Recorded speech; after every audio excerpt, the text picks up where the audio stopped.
Okay, 7 days later, I am through with this bathroom. It's a very profound change. I wish I had before video where everything was in here prior to me coming in. This bathroom was actually quite pleasurable to do because it is 100% solid travertine. Everything you see is travertine tile, which is really easy to work with, and it's really a pleasure to see afterward the outcome because it's a really nice tile that won't go out of style. So if any of you out there are deciding between porcelain, travertine, and ceramics and other type of material, I always suggest travertine. A lot of different things you can do with it. This is actually the customer's idea, all this design feature with the rope and everything. So let me go from the beginning. There was originally a vanity from 15, 17 years ago that sat over here.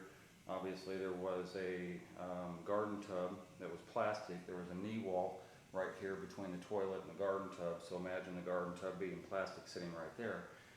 And then of course there's probably, I think there was linoleum that was used on the floor, builder's grade type stuff, and there was a plastic shower. I call them plastic, they're actually fiberglass, but I don't respect them, so I just call them plastic by default. Anyway, so that's how it used to look, if you can imagine all that, and you saw what it looked like after the tear out was done. So coming in here, we have the transition strip from the carpet to the tile. I usually put an aluminum transition strip here so that the tile and the carpet, have something in between so vacuum cleaner won't hit the tile. But in this case, the old carpet strip is still there. He's going to change out the carpet originally, so we just put that in there temporarily, same as in the closet. One of those strips is in there as well. This is 18 by 18 travertine. This is polished travertine, meaning the surface has already an existing polish on it. On the wall, these are 24 by 12, and you can see it's staggered all the way around the wall at about 3 tile up, so it's about 3 foot up all the way around the wall. And then, as you can see with this design feature, there's a rope. There is 1 by 1 that came on a mat, so we cut 2 of those rows off and put a medallion every 12 inches. And then of course the travertine bull nose that sits on the top of it. So that theme is going all the way around the wall here, and then it begins again over here. The planning wasn't real good on where these light switches would fall, so the customer was able to get some of these likewise type stone cover plates that worked out pretty well, so I was able to notch in for that. If they were just plastic, I wouldn't have done the notch. We probably would have gone with something different or just stopped it right here at the rope. So that turned out very well. The vanity, although it's plumbed in, I went ahead and put the new plumbing here and then the supply lines down there. The top doesn't really fit too well, so because of that back brace over there, so eventually that back brace will be taken out, and this countertop that I've already plumbed in the faucet for will go in there. Again, natural stone, matching all the travertine that's in there, and it's going to look really sharp.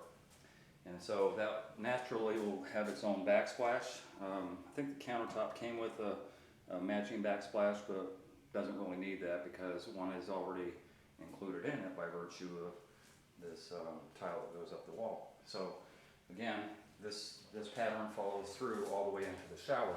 In fact, it's contiguous with the shower, which is really nice. So you'll see the bull nose goes all the way up to the ceiling, and on the right side, the bull nose goes all the way up to the ceiling.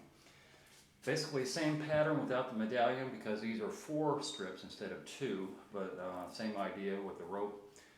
4 strips going all the way around with the rope on top and the bottom, and same type of tile staggered, and you can see the pattern continues from the shower all the way around the wall, all the way around the bathroom. And these 12 by 18 are also polished just like the floor tile. A couple of shelves in there, again natural stone, and new shower fixture, new shower head. And actually these got bumped up. I think it was right down here, so I bumped them up a little bit on both counts there. And this is a 2 by 2 that come on a mat, and that got put on the floor. And of course all this needs to be sealed because it is natural stone and because it is grout, this porous. this. So all this will be sealed. The contiguous curb top, which I like, turned out really well. Again, natural stone. The whole bathroom is literally travertine from top to bottom. Every piece in here is all natural stone, except for the medallions. That's the only thing that's not the same family. And again, the bull nose and the 18 by 18, I'm sorry, the 18 by 18 on the face of the tub. Had to build this deck out in order for this tub to have some type of surface to facilitate the new fixture. So the fixture got drilled in through the side here. It actually could go anywhere. It could have gone back there, it could have gone on the left side, it could have gone wherever you really wanted it, and in this case the customer wanted it right here, and that's where I put it, and it's a perfect place for it because it goes naturally into the water. And then of course I did a cutout for access.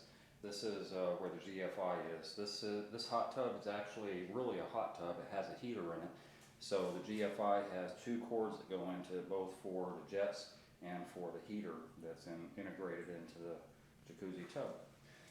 And so what else is there to say? This is the jacuzzi tub. Is the newest features on here is a light. I really like the light feature. If I can put that on, if I remember which one it is, there it is. So this light goes different colors, and it switches around from yellow, blue, purple, all types of different colors. And it's kind of cool because in the dark, of course, that would light up the water. And I just think it's a great feature. Plus the push button control, as opposed to the old style that had the push button on the side, is kind of neat. So you don't accidentally turn it on or turn it off. And that's about it.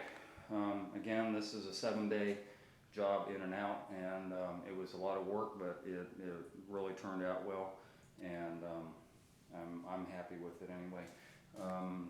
There's really not much more to say on this. Well, let me show you this. See, this goes in the closet, same strip I was telling you about on the outside. There's really not much more to say on this, except that it's one of the few bathrooms that I'm actually happy with. A lot of people complain that I complain about people's tile choices because they're usually low-end tile choices. Ceramic, for example, or even porcelain that's on the cheap end, aren't honed perfectly. With this type of tile, it's all easy to put together, and it's all easy to grout and fit and everything. So this is one of the rare exceptions where I actually like this tile. So there you go. I'm out of here, on to another job.